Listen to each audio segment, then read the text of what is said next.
স্বামী অসুস্থ, সম্পূর্ণ শয্যাশায়ী, ইষ্টভীতি কিভাবে করবে? ছেলে কোনো কথা শোনে না।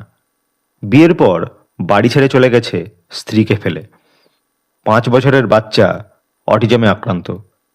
কি বললেন শ্রী আচার্যদেব? জানতে হলে ভিডিওটি দেখতে থাকুন। একটি মা নিবেদন করলেন তার স্বামী অসুস্থ, কোনোভাবেই বসতে পারেন না, সম্পূর্ণ শয্যাশায়ী। তার ছেলে কি স্বামীর ইষ্টভীতি করবে? শ্রী আচার্যদেব বললেন, করতে পারে, তবে স্বামীর হাত ছুঁয়ে ধরে রেখে মন্ত্রোচ্চারণ করাটা ভালো। কেননা হাত ছুঁয়ে ইষ্টভীতি করলে সেই আবেগটা তার মধ্যে সঞ্চারিত হবে। এক মা তার ছেলের বউকে সাথে নিয়ে এসে জানালেন তার 35 বছরের একমাত্র ছেলে বিয়ের 1 বছর পর বাড়ি ছেড়ে চলে গেছে। শ্রী আচার্যদেব বললেন, 35 বছরের কোনো ছেলে যখন ঘর ছেড়ে যায় তার মানে সে তার নিজের ইচ্ছায় যায়। তার জন্য হতাশায় বসে না থেকে তোমরা নিজেরা বাঁচার রাস্তা খুঁজো। কি করলে নিজেরা টিকে থাকতে পারবে, কি করলে তোমাদের বাঁচার উপায় হয়, এখন সেটা সবার আগে ভাবো। এমন কোনো দোষ তার মধ্যে ছিল কি না যেটা তাকে সংসার থেকে চলে যেতে বাধ্য করেছে? তার সন্ধান যদি না জানা থাকে তবে নিজেদের অস্তিত্বের কথা এখন তোমরা ভাবো, নিজেরা ভালো থাকো। প্রণামের লাইনের মধ্যে থেকে এক দাদা চিৎকার করে বলে উঠলেন, দাদা, এই যে আমার ছেলে উচ্চ মাধ্যমিক পরীক্ষা দেবে, আশীর্বাদ করবেন। আর ও কোনো কথা শোনে না, এখন বলছে ওর একটা বাইক চাই।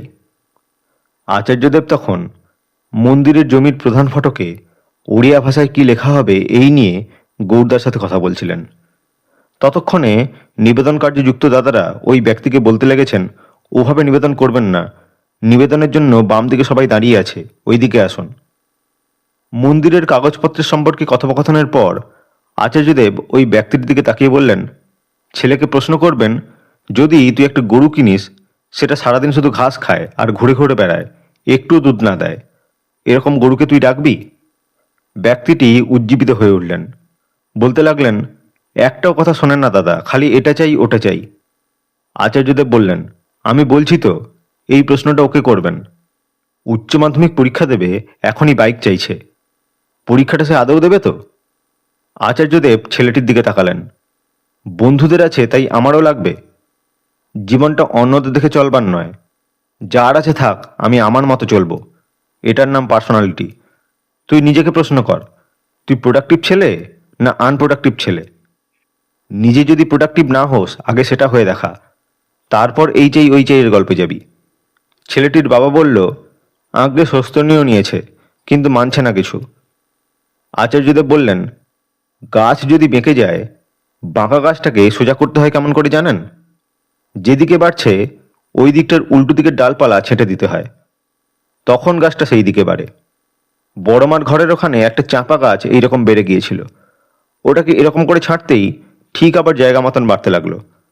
তাই যেদিকে বাড়ছে সেই দিকে কিছু করতে যেও না, উল্টো দিকে সুযোগ সুবিধা সব বন্ধ করে দাও। যে যে জিনিস খেতে ভালোবাসে না সেইগুলো রান্না করবে। শাক রান্না করলে তাতে আদা দিয়ে দেবেন, সব রান্নায় উচ্ছে করলা শুদ্ধ দিয়ে দেবেন, সোজা হয়ে যাবে। যা চাইছে তাই পাচ্ছে বলে এরকম করছে। মালদা থেকে এসেছেন এক ব্যক্তি, নিবেদন করলেন, কিছুদিন আগে বাইক অ্যাক্সিডেন্ট হয়েছে, পুনরায় আরেকটি বাইক কিনবেন কিনা জানতে চান, আর গান নিয়ে ভবিষ্যতে এগোবেন কিনা বুঝতে পারছেন না। নানা কারণে পরিবার বন্ধুবান্ধবদের সাথে তার মতবিরোধ হচ্ছে। আচার্যদেব বলতে লাগলেন, ঠাকুর বলেছেন, যে খেয়াল বিবেকের অনুচর তার অনুসরণ করো। যারা মনের কথা শুনে চলে তারা বিভ্রান্ত হবেই, যারা বিবেকের কথা শুনে চলে তারা বিভ্রান্ত হয় না। নিজের মনের যে বিচার বিবেচনা, ভালো মন্দের নির্ধারণ, ধর্ম অধর্ম, কর্তব্য অকর্তব্য, সব কিছুর বিচারবোধ নিজের মধ্যেই প্রতি মুহূর্তে জাগ্রত হয়। যখন নিজেকে আদর্শের সাথে যুক্ত রাখা যায়, তখন মনের বিভ্রান্তি, সংশয়, যা কিছু অনিয়ন্ত্রিত আবেগ, সব নিয়ন্ত্রিত হয়ে যায়। এক দম্পতি তাদের 5-6 বছরের শিশুকে নিয়ে এসে প্রণাম করে নিবেদন করলেন, বাচ্চাটি অসংলগ্ন কথা বলে, একই রকম শব্দ বারবার চিৎকার করে বলে, গায়ে জামাকাপড় রাখে না, লজ্জাবোধ তৈরি হচ্ছে না, খুব দুরন্ত ইত্যাদি। এক ঝলক দেখে বোঝা গেল শিশুটি অটিজমে আক্রান্ত। কিন্তু তার বাবা মা তাকে নিতান্ত চঞ্চলতার অধিক কিছু বলে স্বীকার করতে নারাজ।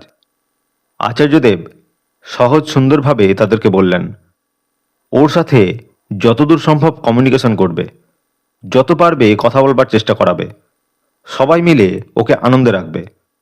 আর নিরন্তর ছোট ছোট শাসনগুলো, যেমন চিৎকার করিস না, এখানে বসছিস না কেন, জামা খুলছিস কেন, এগুলোকে কমাও। অযথা শাসন করবে না। যদি কিছু ভালো কাজ করে সবাই মিলে ওকে উৎসাহ দেবে, বাহবা দেবে। ইন্টারাকশন যত বেশি করবে ওর সমস্যাগুলো তত তাড়াতাড়ি ঠিক হবে। ধরো সবাই মিলে লুডো খেলছো, ওকে বলবে আঙুল দিয়ে গুটি ঘোরাতে, দানটা সবার হয়ে দিতে। ওইভাবে ওকে সবসময় অ্যাক্টিভ রাখবে।